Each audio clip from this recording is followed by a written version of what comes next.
was from Harlem.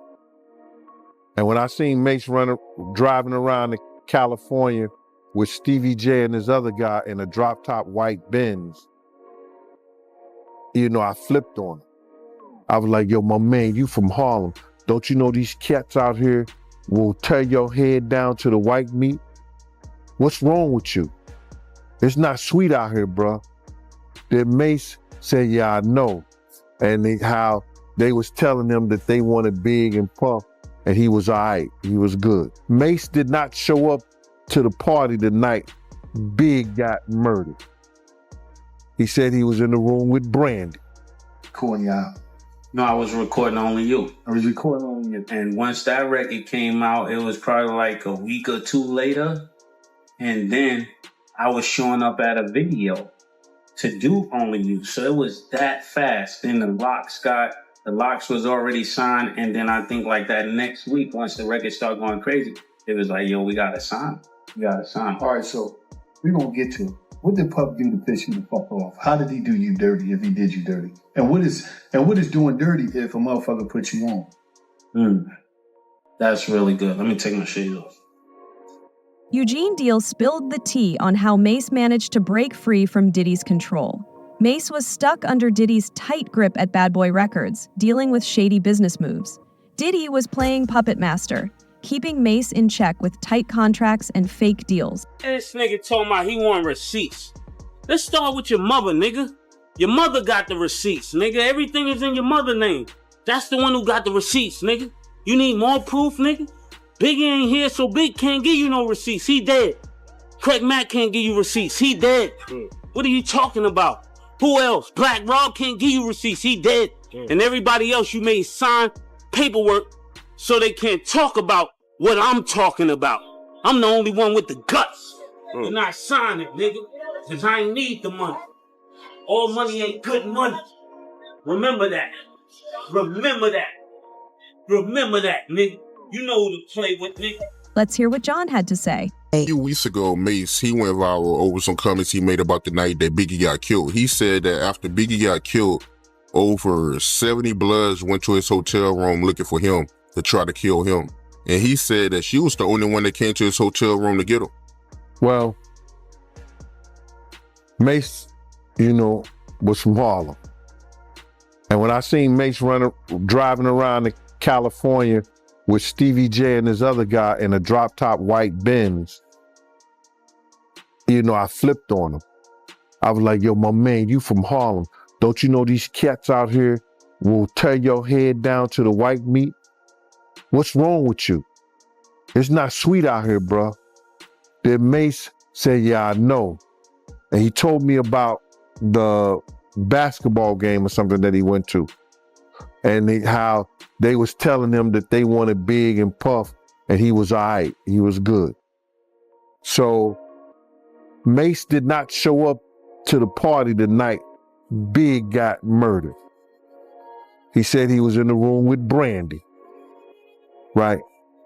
I called Mace that morning, and me and Mace spoke, and then he was telling me all them Bloods and everything that was out there. So I was with a couple of dudes that were from Black Hands, which is a part of the Black Guerrilla Mafia. You know what I mean? And we just went to the end of his hallway. He said there was a lot of Bloods out there. And some dudes out there I wasn't recognizing. I recognized, but I don't think it was, he said it was like 70. When I got there, it wasn't that many dudes out there like that. But he could have seen 70, 17, 20, 30. When you think somebody trying to get you, and niggas is running the hallways because they know Bad Boy was staying there. You know what I'm saying? It's a lot of dudes. So when I got there with my team and everything, dudes who came to the hospital with us, we was good. So all we had to do was put him in a cab or car service so he can go where he had to go. And that was it. To me, it wasn't nothing. You understand? But to somebody in fear of their life, I can understand where he coming from. You feel me? I'm already we already lost big. We on high alert. You understand? And now I got some dudes with me that's about it. That's what they do. I was with Chaz Williams and a couple of his dudes from out there in Cali. You understand? That belong to the Gorilla, I think it's the Black Gorilla Mafia or family. And then I'm with Black Hands. And Chaz had a couple of his dudes. So I'm good. So we just made sure Mace was good. Yeah, he said that she was the only one that came to get him. He said that, everybody that he went to LA with, he ain't leave with, He said that everybody else was looking out for themselves. Well, Puff went to San Diego and they put him on a jet about 2 hours after Big died. You know what I mean?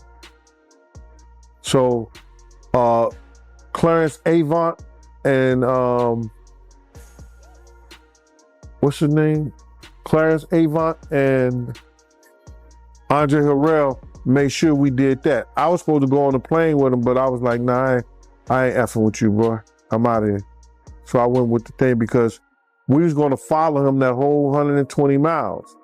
And he said, no, we ain't need all that.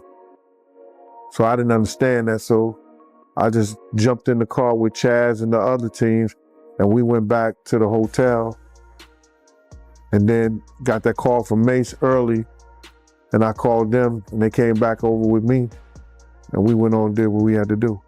But one thing that did caught my attention, because this story went viral, but I did notice a whole lot of big media outlets, when they was reporting about this story, they all was saying that Mace was lying.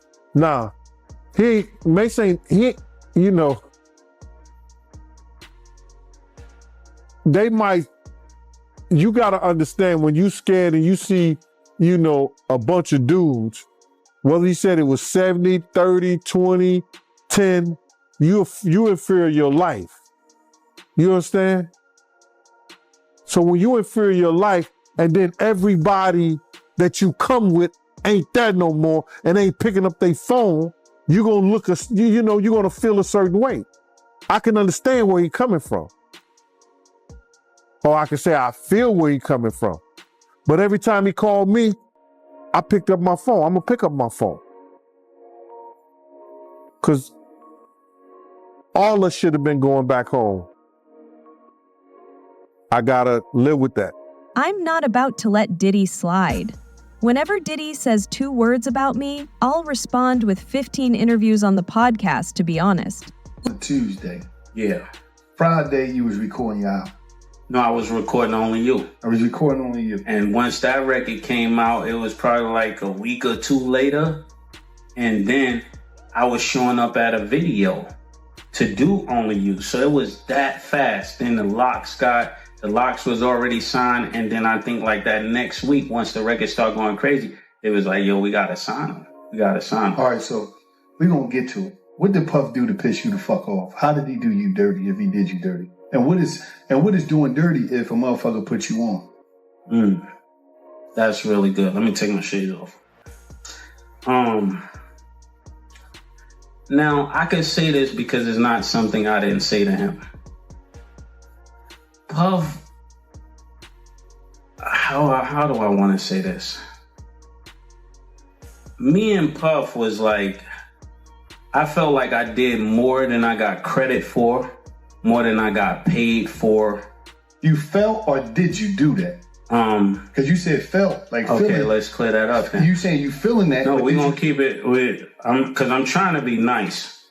I never got paid what I was worth, and I never got the respect I was worth. So the disdain that I got for Puff is more like, you trying to keep me here, nigga. I'm not here. All my peers is up here. All my peers are bosses. When it's time, just like somebody raised somebody up, they did work with you. They go from your little man to maybe A&R to something else. He just kept trying to keep me right here, like he didn't want me to grow at anything. And to anybody, is that gonna bother you? Yeah. Especially if I'm producing the work. Yeah. Puff would go out and party, and I would be in the studio writing the records, and then I just come back and say, he'll say this is his part or that is his part, but but I was the person there creating it all. Right. And then, I mean, from the lyrical standpoint, Yeah. where somebody did a beats, and even More Money, More Problems, I came up with that. I came up with the beat too. And I said, Stevie, we need to do this beat and do it like this. So just imagine all of these moments that are taken from you, the records, the beats, you ain't getting the money, you ain't getting the publishing, you ain't getting the respect. And I don't think you're like that. No. So that became really frustrating for me because I'm You say looking. you don't think you like that? What that mean? I don't think you would like that. Like, if a motherfucker did you like that, what the Yeah, fucking like- story is you listening to, nigga? and I don't think you like that to be pulling what you pulling. Yeah, you from the ghetto. You like, Yeah, like you know what would come with doing that. But everybody is letting you get away with it. Who's gonna face Diddy? Let's say you're a rapper and you've got receipts on him. If you say one word about Diddy, he'll make sure you never touch a mic again. That's just how Diddy is. Everybody. So me quitting after one album, it didn't take long for me to figure it out. Like, I'm not going to be here with this. I don't care who's here because you're not paying me and you're not respecting me. And that's the real problem.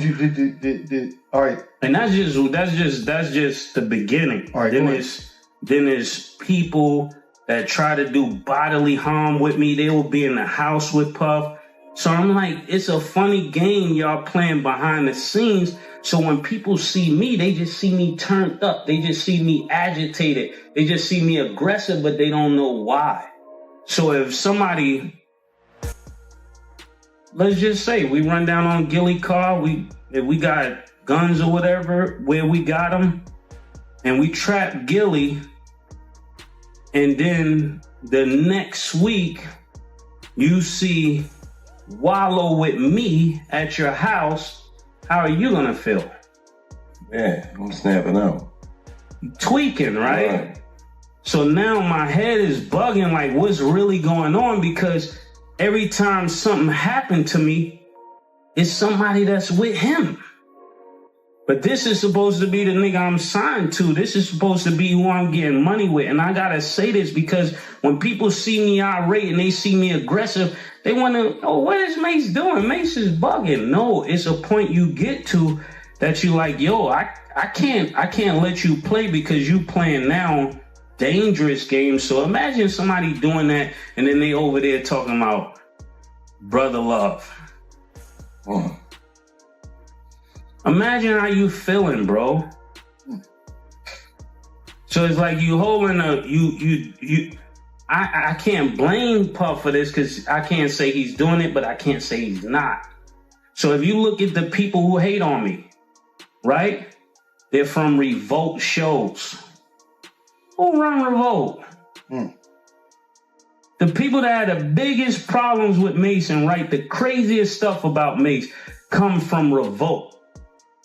Who run Revolt? I'm still asking y'all because everything people keep doing, I'm like, why do they keep tripping on me? It's almost like they want me to be something that's going to be detrimental to them because it's not going to be detrimental to me.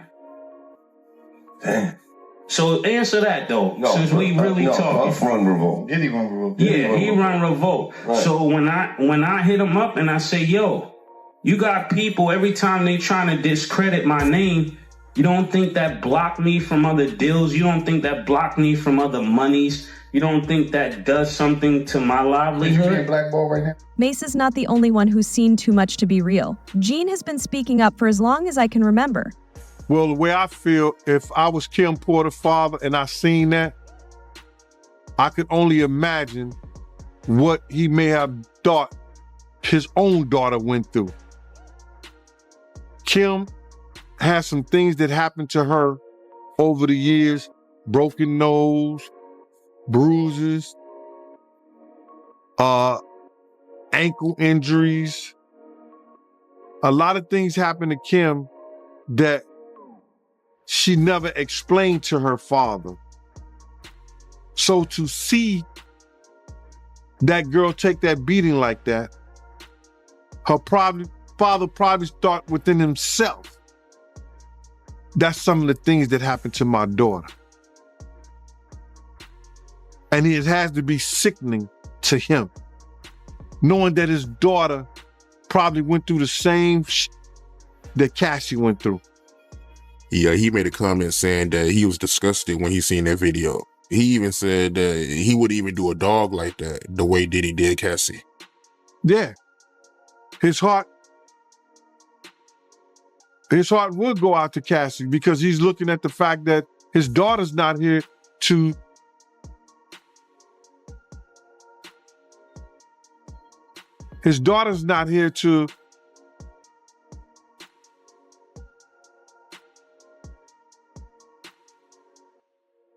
even raise her own damn kids, man. His daughter's not here and to see, because I got daughters myself, bro. You know what I'm saying? And I give my heartbeat, both my arms. And just to imagine and think that somebody was doing that to your daughter, bro. I know Kim got tired. That's why she took that corkscrew and ripped his damn arm out. Tried to rip his arm off for putting his hands on him. I know she was tired. Them pillow fights and that smothering her with the pillows and all that, like he playing with her. I know she was tired. Yeah, he also told Rolling Stone that Diddy, he's a jealous person that don't know what love is. He knows that, bro. Kim couldn't have nobody, bro. Kim couldn't have nobody. You understand what I'm saying, bro? Diddy could do whatever, Puff could do whatever he wanted to do, Brother Love could do whoever he wanted to be. If Kim ever tried to get with somebody, Puff would interfere with them or with her trying to be with them. He wasn't letting that happen. Unless he was bringing them to the picture. That's what he used Kim for, bro. He wanted to make a deal with somebody. He'll get another girl and a guy that he's trying to make a deal with, and him and Kim, they all party together. Man, he used Kim for that shit, bro. Wow, so he used Kim for that? Yeah, bro. Yeah.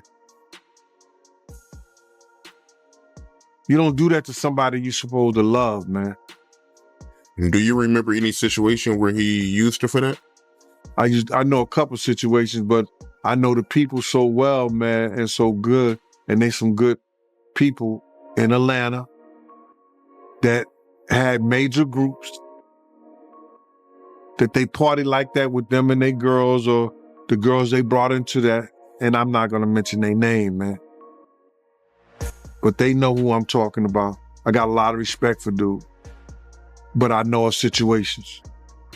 I've seen situations like that in the Swiss Hotel. So what are some of the situations? Don't name the people, just what's the situation?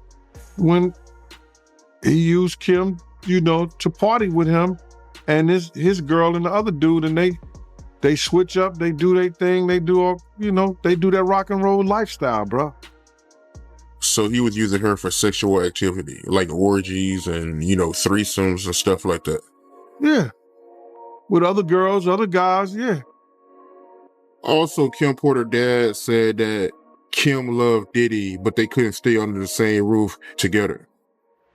Yeah, because there was only certain things that she was going to accept. And like I said, they lived that rock and roll lifestyle. If they're gonna do it together, they're gonna do it together. You're not gonna go out and sleep with Tom, Dick, and Harry, and Sally, and Sue. And that's what he was doing. She accepted the fact if we partying like this together, it's okay. But for you to go out and do it yourself, nah, I'm not accepting that. But what he said about Biggie and Diddy is for real. He probably thought he made it once he was under Puff. Yeah, you called it, man. It ain't looking too good for Diddy. But I want to get into this Rolling Stone article, right? They did like a 6-month investigation on Diddy, and they confirmed that Biggie, he was leaving Bad Boy. Didn't I say that? Didn't I tell everybody that Biggie was preparing to leave Bad Boy, and everybody was saying, how did I know? I told them I seen the contract. me and Biggie had a conversation the week before he died. I was in the Winnebago and Biggie was telling me his whole life story, and I was telling everybody I didn't know why this kid was telling me his life story. It's something that he had to feel. It's something that he had to know for him to sit there and tell me the stuff that he told me, bruh. You understand? He wanted his marketing and his publishing back. That he said that the management that he had at the time, Mark Pitts and Wayne Barrows, who were Puff friends, basically talked him into selling his publishing to Puff. You know what I'm saying? And when I spoke about it, people talking, well, how he know it? I'm getting it from the horse's mouth. He's telling me the story. I already read all his contract when I was on a plane coming to California. I told y'all Puff gave me the briefcase. Say, I ain't got shit else to do. Click. And read the contract. And at the end of the contract, it said, we will revisit your marketing and your publishing at a later date. Puff was gonna have him sign the contract for I think it's Life After Death, the double CD, without giving his publishing and his marketing back. So now Big, he's about to go, I think it was Capitol. He was signing a deal with Capitol. You understand? With all those different groups. And Puff was not, listen, Kirk Burrows said that Puff told him, man, you'll be dead before I give you all your publishing back. Wow. Never seen that one.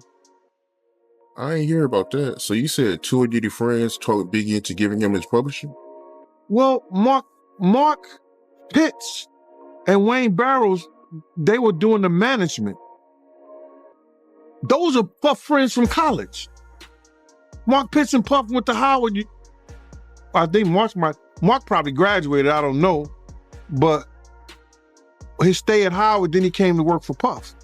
They were both, all of them was trained by Kirk Burrows. Now they all executives, either in the music business or Biggs' estate. So of course they're gonna be looking out for what's best for Diddy. Why do you think Bad Boy never got sued? Why do you think Ms. Wallace never sued Bad Boy or Arista? Because the same dudes kept that lawsuit out of her mind. They did not have enough security or proper security for the Notorious Big in the height of the East Coast, West Coast war. What the media had already planned out to be, it was a war. Pocket died. There was gang violence on both sides. Why you think Ms. Wallace never sued Arista or Bad Boy? Because her management, Big's management, the people that took over their estate, was all friends with Puff. And you feel like she should have sued them for bringing Biggie out to LA with a lack of security? Bro, I was a New York State parole officer, and I also was an investigator. When I first got out there, I called Kirk Burrows. My man, we don't have enough security. There's not enough security here. I got Puff, Kenny got Puff, Paul Alford has Big, and Kenny, I forgot Kenny, Baylock or something like that. Kenny Baylock has, I think this guy named Kenny Baylock. Paul Alford and some cop from LA got Big. Two people for Puff and two people for Big. Now they got entourage. People around us in the entourage. How do you look out for all those people? Arista did not provide proper security for Big. At the video shoot they did, because they had these militiamentary men, and they were on top of their game. And they only hired 3 of them. So Big had 5 people doing the video shoot. After the video shoot, he only had 2. The whole time, he only had 2. Come on, man. Get out of here. Wasn't enough security. Arista should have been sued, and Bad Boy should have been sued. And speaking of that, Rolling Stone, they revealed that Diddy, he was fighting with, Biggie attorneys before Biggie died over the publishing. Well, he didn't have to fight on him. He owned them. Biggie mother was trying to get his publishing because she knew that's what her son wanted. Puff wasn't going to get that up. Hell no. Do you understand what? I think Big probably, didn't he go diamond? Did that ever go diamond? He sold 10 million copies? You know what the publishing is on that? 1 point is worth about $1 million. 1 point on that album is worth $1 million. So if he owns all what he owns with Bad Boy, plus what he owns Big 24%, Bad Boy automatically take 50%. If he got 75% of that, and 1% is worth $1 million, that's $75 million he get off the rip. My numbers could be wrong, but damn. Swing, remember the New York club shooting with J-Lo? Well, that's a whole other side of Diddy we almost saw back then. He allegedly made her sneak a gun in her purse to pop another ninja in the club. He missed the shot and it all went to hell, but he walked out. And also in this article, a guy named Damien, he's a former intern at Bad Boy. He said that, when Diddy and Jennifer Lopez broke up, Diddy, he had staffers kept outside, MTV, TRL studios with signs, try to win Jennifer Lopez back. You know anything about that? Everywhere. See, what happened was Jennifer had this personal assistant, and I don't know what she owed Puff or what Puff did for her, but he was able to call her and find out everywhere Jennifer was at. You understand? One time she was somewhere, he sent 100 dozen roses and was trying to get Luther Vandross there to sing for her. So I believe Damien, because I was there when he was making deals with the personal assistants of Jennifer Lopez and finding out where Jennifer was going to be so he could send people over there. You understand? With gifts, roses, and all this other shit. Wow. So he was really trying to win her back then? Oh, no doubt. No doubt, bro. But they wasn't listening. You know what I'm saying? These guys is hard-headed, man. I used to tell people, when he was dating Jennifer, I said, y'all know Private Eyes is following us, right? PIs is following us. And PIs will be following us. And I don't know if Jennifer had the PIs doing it. I don't know if Benny Medina, somebody who has some kind of relationship with Jennifer, had Private Eyes following us to see what Puff was doing. Crazy, man. How you feel about Biggie's mom reaction to the video? Her saying that she wanted to slap Diddy. Well, I think she wanted to slap him way before she saw that video. Big Mother wanted to slap Puff way before that. Because if you ever see her in anything that they ever gave for Big and Puff was there, she was always distanced to him. Because she probably believed after having that conversation with me that Puff played some kind of part in her son dying, her son's death. Because why would he lie to Big's mom and say he didn't know me when all the investigators, the cops, told her, have a conversation with Gene Deal. Gene Deal gave us the information on what happened, what transpired. Why would Diddy tell her that he didn't know me? So she would probably want to smack his face way before that. That just gave her more and more reasons when he seen what type of person he really was. Foxy was out there with Zip now. And the story that I heard is that when Keefe D and them saw Tupac and them, they told Zip and them they was gonna go holler at those dudes. Zip and them went one way and Keefe D and them went the other way. The other way was to where Pac and them was at. I heard that night. I heard the full story when an individual who was out there with them came back to the block and told us. Now, Foxy has been through a lot of shit in this industry. A lot of things, brother. And if people think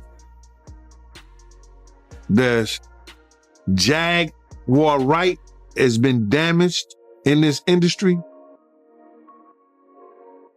Foxy is a whole nother problem for them. It's going to be really interesting if she gets on a jury stand and remembers or either articulate anything that happened that night. And that's what I'm going to say about that. So for the people that don't know, right, what was Foxy Brown connection to Keefe D and Zip in that whole situation? Foxy Brown is maybe number one or number two, the hottest female rapper at that time. Bar, Lil Kim, Foxy Brown. Foxy got one of the hottest songs with Jay-Z. Foxy own album did numbers. Foxy is Brooklyn. She's hanging with Zip. Zip is Mike Tyson, right-hand man. They like family. You understand what I'm saying? So she's out there partying with them. She's hot. She's fine, young girl in that whole 9 yards. She's having fun with them. You know what I'm saying? You got Foxy Brown in your crew. You got other ladies and other people coming because they know she's a celebrity at this time. So she's hanging with them.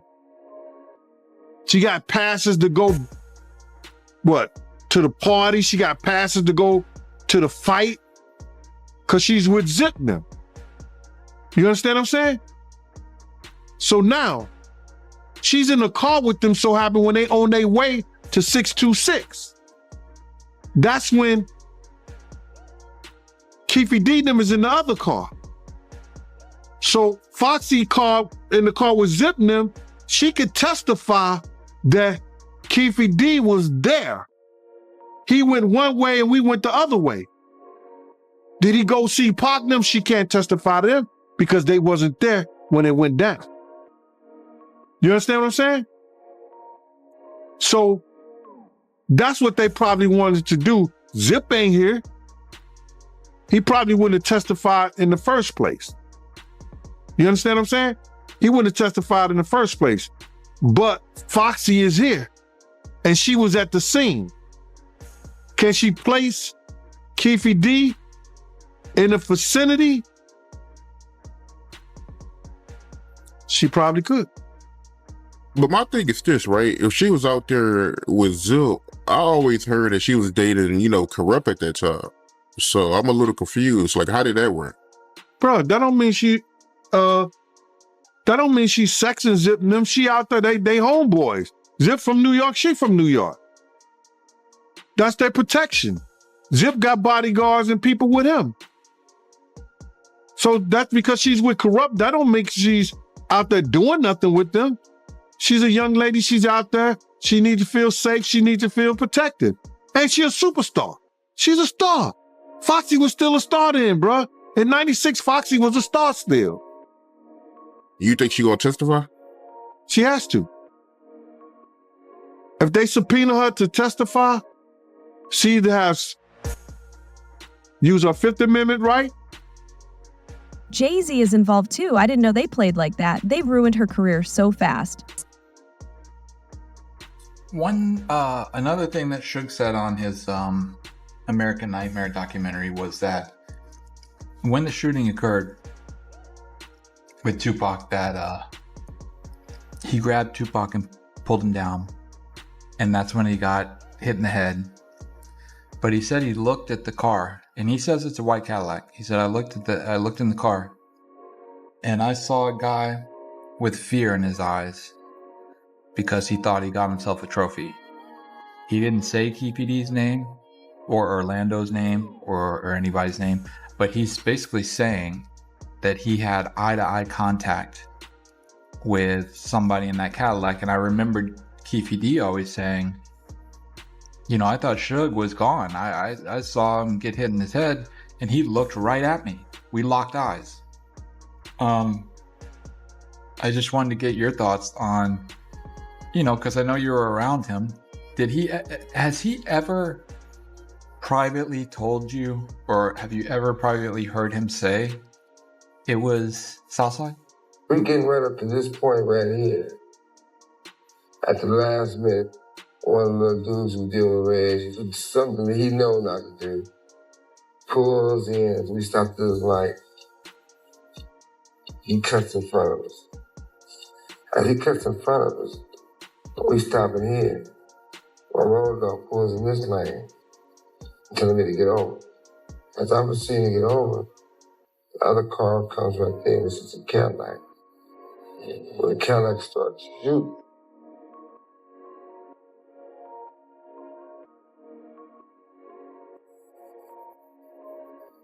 I get hit. I pull it down. I get hit. Bam. When I put it down, bam, I get hit in the head. When I get hit in the head, I immediately left out. I left out. I seen him, you know, motherfucker with fear in his bitch ass eyes. Like shit, like he felt like shit. He ain't got him in trouble. Southside, yeah. Shit, hell yeah. Southside, I can't honestly say Keefy D and Orlando. Well, Southside, yeah, man, it started a fucking war a day or two later in the Southside after that. I mean, yeah, everybody knew it was Southside. That did it. They knew who they, you know, had jumped. That the guy was from Southside, that Trayvon allegedly pointed out. You know, in the thing, behind the chain incident. So everybody knew it was Southside. Only you conspirators and you motherfuckers on the YouTube want to try to rewrite history. And niggas that ain't from Compton or LA area that want to make it be like it wasn't Southside Compton Crips. Everybody knows Compton Southside Crips. But yeah, you know, Suge says that stuff and the I can't say whether or not he didn't look at the guy. Keefy D said it as well, the way Suge said it. So yeah, but he's electing for some reason not to ever retaliate it on Keefy D and not to do the other thing, do justice for his little brother. The jumping in the back part, yeah, Suge has always said that's why he got grazed in the head, because he was trying to hold Pac down, because Pac was trying to jump in the back seat. You know, of course, him always making fun, saying, yeah, Pac was trying to leave me. Pac was trying to leave me, jump in the back, you know, but that's just, I guess when you go through trauma, how you trying to, you know, to deal with the trauma, because that has to be some form of trauma that he dealt with from, you know, getting shot at like that. But yeah, I have heard that he has definitely said how he was trying to hold and push Pac down, but Pac was trying to jump in the backseat of the car for whatever reason. I guess if y'all go and listen to that crackhead, Diddy's involvement in Tupac's deposition is out there, and the cops just need proof because he allegedly sent $1 million to the cousin of the guy who shot Pac. But the cousin never passed it along to the shooter, and that's what saved Diddy from going to jail. The old man name that was trying to say Quincy Jones' daughter was in the back. If y'all go and listen to him, he was trying to jump in the back with her, which is the craziest shit I ever heard. But that happened. I mean, well, who to say? You know, if he's sticking by the code or not, you know, identifying, I don't believe he saw who it is or was or recognized at that point who it was, meaning knowing for sure this was Keefy D, who had, that had did this. I just think he, like everybody thought, of some male black guys that after all of that happened, yeah, you consider them bitch. Just like Gaddafi's statement. What was his statement? They look like a bitch in the face, Of course, anybody that's shooting, you let somebody come walk in and shooting and start slapping or beating up on me right now. I'm going and I survive. I'm gonna be that bitch ass motherfucker. That's just what you say. That's just what you think of people that try to hurt you and do stuff with you, do stuff to you. And so that's what I believe, why he made that statement about how he looked or his appearance and all that, and Gaddafi as well, by his statements of saying how he looked in the face and all of that. But hey, listen to what he says again. Said it before. Listen to what he said in his own words in that documentary as well. How this guy looked. I mean, what was going to happen to Compton, what he knew was going to go down the next day. He pretty much telling y'all then what he felt and what he knew what was going down. Why did they go? And that's why I get so mad with him now playing and trying to rewrite history and stuff like that. There was a lot of people that went over there and took penitentiary chances, did penitentiary things after Tupac's death. And to go and try to make light of it now, there was even 4 people that lost their lives behind that. I have a problem, and I be looking at stuff, and I was looking at on the news recently, and I saw where a country went and saved a whole bunch of hostages. They killed like 100, 200 some people to save 3 hostages. Does that make sense? Does that make sense? I don't know. You lose 200 lives to say 3 to 4 or 5 different. Now, if they're my loved ones, hell yeah, it makes sense. I know. But what about the other 200 people? There's something for y'all to think about. I'm not saying I don't believe in retaliation, because I do. And obviously my Lord and Savior do too, because he will send his angels to get your ass. But my point is, all these people went and jeopardized their life and their freedom. And now you make a mockery of it. Would you feel that way if those soldiers or those people that got killed for trying to save those other people lives, and then people start making fun of it? You gotta think about stuff like that. Put yourself in those situations to understand when people saying free Keefy D, when you know there were meetings and things and talking about for revenge and retaliation. And you were a part of, allegedly. Okay, Reggie, I didn't know if well, I'm pretty sure you saw it, so I'll get your opinion. On part 2 of Suge Knight's podcast, this last one, he made a comment saying that Diddy had been an FBI informant for years. With you and him talking and stuff back in the day, did he ever talk about that before, or is this the first you're hearing of this? I wish Suge Knight know that.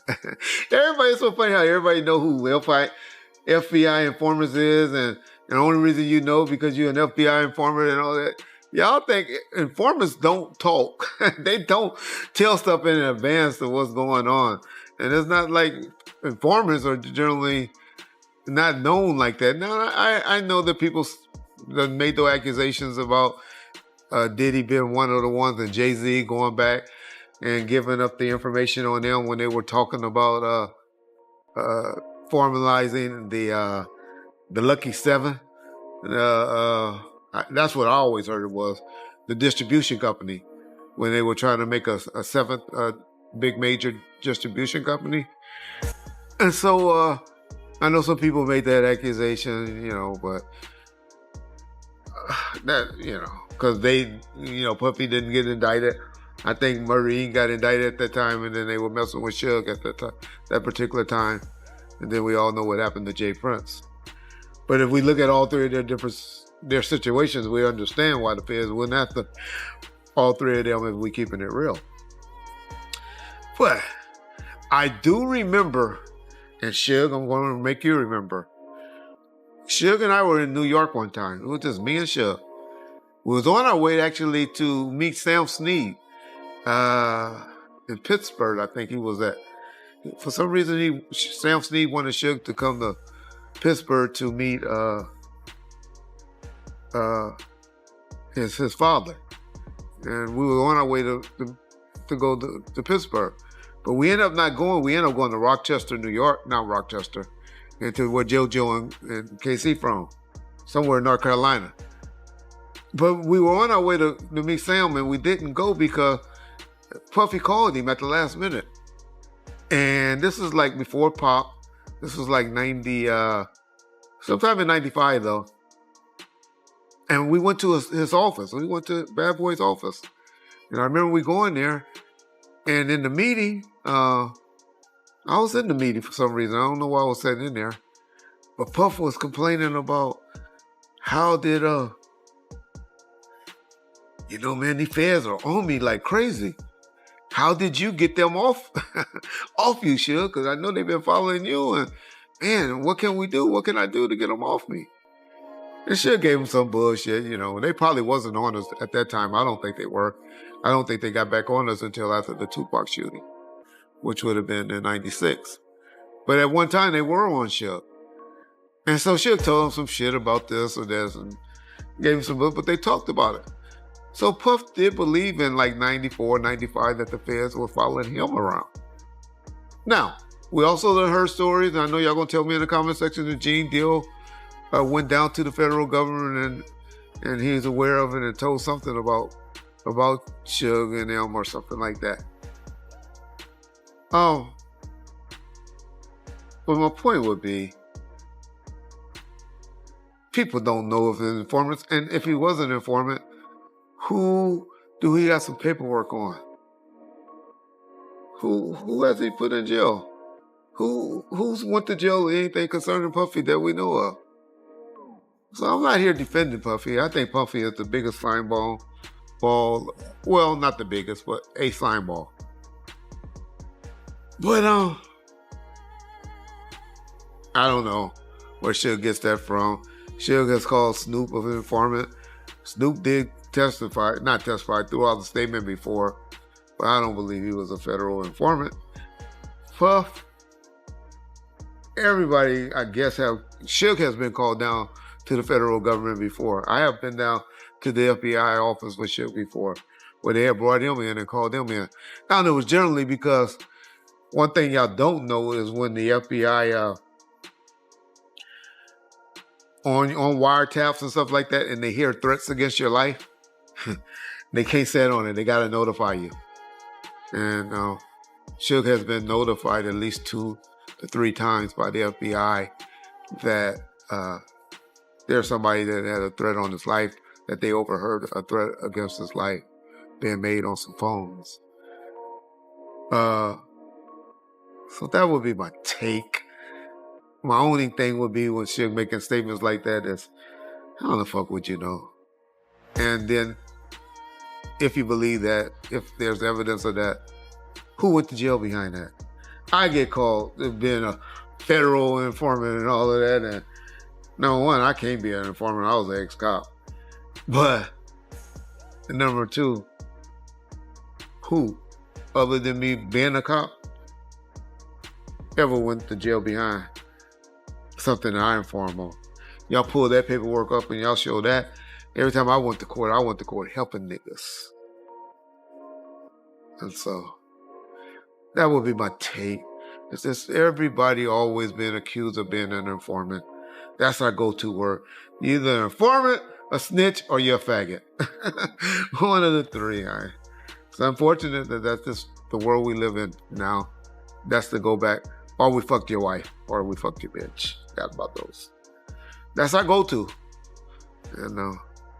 So just when y'all hear stuff like that, y'all just remember that. Y'all put that into, put that into your thing. And think about that before you start spitting out or believing what people are saying just because people throw that out into the universe. There's even video of him kicking it with Suge Knight. We'd love to hear what y'all think about this. Thanks for watching. Like, subscribe, and stay informed. Stay tuned for more updates, and let's keep our news accurate.